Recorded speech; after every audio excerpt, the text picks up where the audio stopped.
이 시간 오늘 우리에게 주실 하나님의 말씀은 로마서 8장 1절에서 11절까지의 말씀입니다.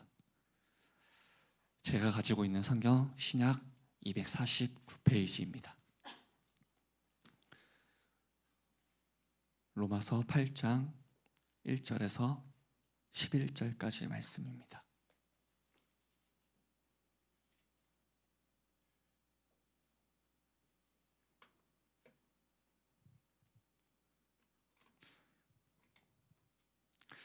함께 읽으실 때 제가 먼저 읽고 번갈아 가면서 교독해 주시고 마지막 절은 함께 읽도록 하겠습니다. 그러므로 이제 그리스도 예수 안에 있는 자에게는 결코 정죄함이 없나니 이는 그리스도 예수 안에 있는 생명의 성령의 법이 죄와 사망의 법에서 너를 해방하였음이라. 율법이 육신으로 말미암아 연약하여 할 수 없는 그것을 하나님은 하시나니 곧 죄로 말미암아 자기 아들을 죄 있는 육신의 모양으로 보내어 육신의 죄를 정하사 육신을 따르지 않고 그 영을 따라 행하는 우리에게 율법의 요구가 이루어지게 하려 하심이니라. 육신을 따르는 자는 육신의 일을, 영을 따르는 자는 영의 일을 생각하나니 육신의 생각은 사망이요 영의 생각은 생명과 평안이니라. 육신의 생각은 하나님과 원수가 되나니 이는 하나님의 법에 굴복하지 아니할 뿐 아니라 할 수도 없음이라. 육신에 있는 자들은 하나님을 기쁘시게 할 수 없느니라. 만일 너희 속에 하나님의 영이 거하시면 너희가 육신에 있지 아니하고 영에 있나니 누구든지 그리스도의 영이 없으면 그리스도의 사람이 아니라. 또 그리스도께서 너희 안에 계시면 몸은 죄로 말미암아 죽은 것이나 영은 의로 말미암아 살아있는 것이니라. 예수를 죽은 자 가운데서 살리신 이의 영이 너희 안에 거하시면 그리스도 예수를 죽은 자 가운데서 살리신 이가 너희 안에 거하시는 그의 영으로 말미암아 너희 죽을 몸도 살리시리라. 아멘. 할렐루야. 오늘도 주님을 사모하는 마음으로 이렇게 예배의 자리에 나오신 여러분들을 환영하고 축복합니다. 오늘도 우리에게 주신 말씀을 함께 나누며 귀한 은혜의 시간 되길 소망합니다. 오늘 우리가 함께 읽은 이 로마서 8장은 신약 성경 가운데 정말 가장 위대한 선언이 담긴 장이라고 해도 과언이 아닙니다. 현대 교회에 정말 큰 영향을 끼친 팀 켈러 목사님은 이 로마서 8장을 두고 복음의 정수라고 표현했습니다. 그 정도로 이렇게 중요한 로마서 8장인데 오늘도 함께 알티를 하는 마음으로 1절부터 한 장 한 장 함께 나눠보도록 하겠습니다. 오늘 우리가 읽은 이 첫 구절 1절 말씀은 이렇게 선포합니다. 그러므로 이제 그리스도 예수 안에 있는 자에게는 결코 정죄함이 없나니. 아멘. 이 말씀은 단순히 우리의 신앙생활에 위로를 주는 것이 아니라 우리 인생 전체를 뒤흔드는 울림을 주는 말씀입니다. 이 말씀이 왜 우리에게 큰 울림을 주고 있는 것일까요? 그 이유를 이해하려면 먼저 로마서 전체 맥락을 살펴볼 필요가 있습니다. 바울은 이 로마서를 쓰면서 먼저 인류 전체의 실상을 보여주었습니다. 1장에서는 이방인들의 죄악을, 그리고 2장에서는 유대인들의 위선을, 그리고 3장에서는 이 의인은 없나니 하나도 없다라면서 선언합니다. 율법을 지킨다고 스스로 자랑하는 사람도, 그리고 양심을 따라 산다고 말하는 사람도, 그리고 이 모두가 다 죄 아래 있다는 것입니다. 우리가 잘 아는 로마서 3장 23절에 말씀해주고 있죠. 모든 사람이 죄를 범하였음에 하나님의 영광에 이르지 못하더니. 그러나 하나님께 이르지 못하는 것으로 절망하고 끝나는 것이 아니라 바로 이어서 3장 24절은 우리에게 소망을 전해주고 있습니다. 그리스도 예수 안에 있는 속량으로 말미암아 하나님의 은혜로 값없이 의롭다 하심을 얻은 자 되었느니라. 죄의 결과는 사망이고 이 죄를 우리의 방법으로 어찌할 수 없는 것을 이제 예수님의 십자가로 인해 그 은혜로 하나님이 우리를 의롭다고 선언해 주셨다는 것입니다. 하지만 우리에게는 여전히 문제가 남아 있습니다. 우리는 이 은혜에도 불구하고 여전히 죄의 힘에 시달린다는 것입니다. 로마서 7장에서는 바울은 이렇게 탄식합니다. 내 속사람으로는 하나님의 법을 즐거워하되 이 내 지체 속에서 한 다른 법이 내 마음의 법과 싸워 나를 사로잡아 죄의 법 아래로 끌어가는 것을 보는도다. 그리고 절규합니다. 오호라, 나는 곤고한 사람이로다. 이 사망의 몸에서 누가 나를 건져내랴. 사랑하는 성도 여러분, 이것이 과연 바울만의 고민이었을까요? 오늘날 신앙생활을 하는 우리도 똑같은 탄식을 할 때가 너무나도 많습니다. 저도 너무 공고합니다. 여러분들도 이 공고한 마음을 절로 고백할 때가 많이 있음을 경험하실 것입니다. 말씀을 통해서 주시는 은혜의 결단에서 또다시 주님의 자녀로 살아낼 힘을 얻지만, 그런데 또 어느 순간 또다시 넘어지고 내 삶의 주인이 다시 내가 되어 있고 내 욕심을 따라가고 있음을 발견하곤 합니다. 그럴 때마다 또다시 낙심하곤 하죠. 하지만 바로 이 맥락 속에서 바울은 말하는 것입니다. 오늘 8장 1절을 통해 이렇게 선포하는 것입니다. 그러므로 이제 그리스도 예수 안에 있는 자에게는 결코 정죄함이 없나니. 여기서 정죄라는 단어는 원어적 의미로 단순히 꾸중이나 비난이 아니라 최종적인 판결, 형벌을 뜻하는 단어입니다. 바울이 이 단어를 쓴 이유는 분명합니다. 우리 안에 있는 죄는 우리를 늘 법정에 세웁니다. 율법은 우리를 향해 너는 죄인이다, 너는 죽어야 한다 라고 선고합니다. 그러나 예수님의 십자가는 그 법정의 분위기를 완전히 바꿔놓았습니다. 죄가 우리를 고발하더라도 하나님은 예수 그리스도 안에서 우리를 향해 이렇게 말씀하십니다. 무죄다, 의롭다. 2절 말씀은 그 이유를 설명합니다. 이는 그리스도 예수 안에 있는 생명의 성령의 법이 죄와 사망의 법에서 너를 해방하였습니다. 아멘.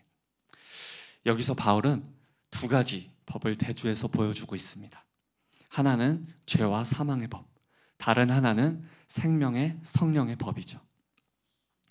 죄와 사망의 법은 우리를 사로잡아 죽음으로 몰아넣는 힘입니다. 율법이 거룩함을 보여주지만 우리의 연약함 때문에 오히려 죄의 힘을 드러내는 결과를 가져옵니다. 하지만 성령은 우리를 새로운 법, 새로운 원리 아래 살게 하십니다. 이제는 더 이상 끌려다니는 인생이 아니라 자유와 생명을 누리는 인생이 되게 하신다는 것입니다. 본문 3절과 4절은 그 방법을 더 구체적으로 말씀해주고 있는데, 계속해서 다루고 있지만 율법은 거룩합니다. 하지만 연약한 육신 때문에 무력해지는 것이죠.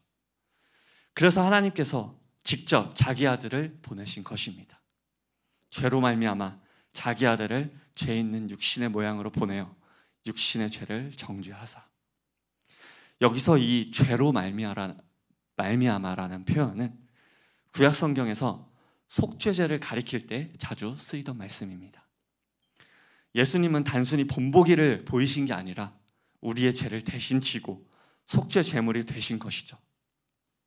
그 결과 육신은 심판을 받고 율법의 요구는 예수님 안에서 성취되었습니다.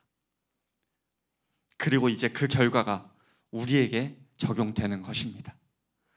육신을 따르지 않고 그 영을 따라 행하는 우리에게 율법의 요구가 이루어지게 하려 하심이라. 아멘. 놀라운 말씀입니다. 율법이 요구하는 이 거룩함, 그 높은 기준이 이제는 성령을 따라 사는 우리 안에서 실제로 이루어져 가는 것입니다. 이것은 우리가 완벽하기 때문이 아니라, 우리의 노력으로 가능한 것이 아니라 정말 성령께서 우리를 이끄시고 능력을 주시기에 가능한 것입니다. 우리가 이렇게 늘 영을 따라 행하며 간증이 되어지는 삶을 살아내시길 간절히 소망합니다. 성령 충만함을 매 순간 경험하며 살아가는 저와 여러분이 되길 간절히 소망하고 축복합니다. 그렇게 이어서 본문 5절부터 8절까지는 두 가지 삶의 길을 비교합니다. 육신을 따르는 사람은 육신의 일을 생각하고 영을 따르는 사람은 영의 일을 생각합니다. 여기서 생각한다라는 말은 단순히 떠오르는 생각이 아니라 삶 전체의 지향을 말합니다. 선택해 나가는 것입니다. 육신의 마음을 두면 결국 사망입니다. 영의 마음을 두면 생명과 평안을 누리게 됩니다. 우리가 매일 아침 어디에 마음을 두느냐가 결국 우리의 하루를 결정합니다. 하나님의 말씀을 마음에 두는 사람은 하루하루 생명과 평안을 누리지만 육신의 욕망에 마음을 두는 사람은 결국 죽음의 길, 사망의 길로 나아가는 것입니다. 바울은 단호하게 말합니다. 육신의 생각은 하나님과 원수가 되나니 이어서 하나님을 기쁘시게 할 수 없느니라. 이것은 우리 힘만으로, 우리 노력으로 그렇게 하나님을 기쁘시게 하는 것이 아니라는 것입니다. 신앙생활의 핵심은 더 노력하자가 아닙니다. 신앙생활의 핵심은 노력이 아니라 순종입니다. 성령의 인도하심에 순종하자입니다. 갈라디아서 5장 16절에서 말씀해주고 있죠. 성령을 따라 행하라. 그리하면 육체의 욕심을 이루지 아니하리라. 아멘. 육신의 일이 아닌 영의 일을 생각하면서 선택하면서 생명과 평안을 누리시길 소망합니다. 마지막으로 9절부터 11절까지는 이제 우리에게 확신을 줍니다. 하나님의 영이 너희 안에 거하시면 너희가 육신에 있지 아니하고 영에 있나니. 여기서 거한다라는 말은 주소를 옮기다, 집을 짓다라는 뜻입니다. 성령님은 우리 안에 잠시 들렀다 가시는 손님이 아닙니다. 우리 안에 늘 거하고 계시는 주인이 되시고 주님이 되십니다. 그래서 우리는 홀로 싸우는 사람들이 아닙니다. 실패할 때마다 나는 왜 이 모양이지? 언제까지 이럴 것인가? 이렇게 낙심할 필요가 없습니다. 내 안에 계신 성령님을 바라보게 된다면 그렇게 순종하면서 선택해 나아가는 것입니다. 그렇게 이어서 11절은 미래의 소망까지 약속해주고 있습니다. 예수를 죽은 자 가운데서 살리신 이의 영이 너희 안에 거하시면 이어서 너희 죽을 몸도 살리시리라. 지금 성령께서는 우리 안에 역사하실 뿐 아니라 마지막 날에는 우리의 몸까지도 부활의 영광으로 변화시키실 것입니다. 이것이 로마서 8장이 전하는 복음입니다. 로마서 7장에서의 탄식, 오호라 나는 공고한 사람이로다. 이 절망의 고백이 8장에서는 그러므로 이제 정죄함이 없다라는 자유의 선언으로 바뀐 것입니다. 십자가에서 죄가 심판받았고 성령이 우리 안에 오셨으며 부활의 소망이 보장되었습니다. 그러므로 오늘 우리는 더 이상 정죄감에 사로잡혀 살지 말아야 합니다. 성령을 따라 마음을 새롭게 세우고 성령의 인도하심에 순종해야 합니다. 이미 보장된 부활의 소망을 바라보면서 담대히 살아가야 합니다. 그러므로 이제 그리스도 예수 안에 있는 자에게는 결코 정죄함이 없나니. 이 말씀을 붙들고 오늘도 주님이 주신 은혜를 기억하면서 주님 안에서, 성령 안에서 자유와 생명을 누리는 저와 여러분이 되길 간절히 소망합니다. 기도하겠습니다. 사랑하는 주님, 오늘도 부족한 종을 통해 함께 말씀 나누게 하시니 감사합니다. 그리스도 예수 안에 있는 자에게는 결코 정죄함이 없다고 하셨으니 오늘 하루도 그리고 매 순간 그 은혜를 붙잡고 살게 하여 주시옵소서. 성령 안에서 자유와 생명을 누리며 부활의 소망을 바라보며 담대히 살아내는 저희들 되게 하여 주시옵소서. 이 시간 또 가지고 나온 기도 제목들이 있습니다. 간구하는 모든 것들 주님께서 다 아시오니 필요한 모든 것들 채워주시고 모든 성령의 일하심이 믿음이 되고 간증이 되고 복음을 전하는 사명으로 이어질 수 있도록 인도하시고 역사하여 주시옵소서. 이 모든 말씀 우리 주 예수 그리스도의 이름 받들어 기도드립니다. 아멘.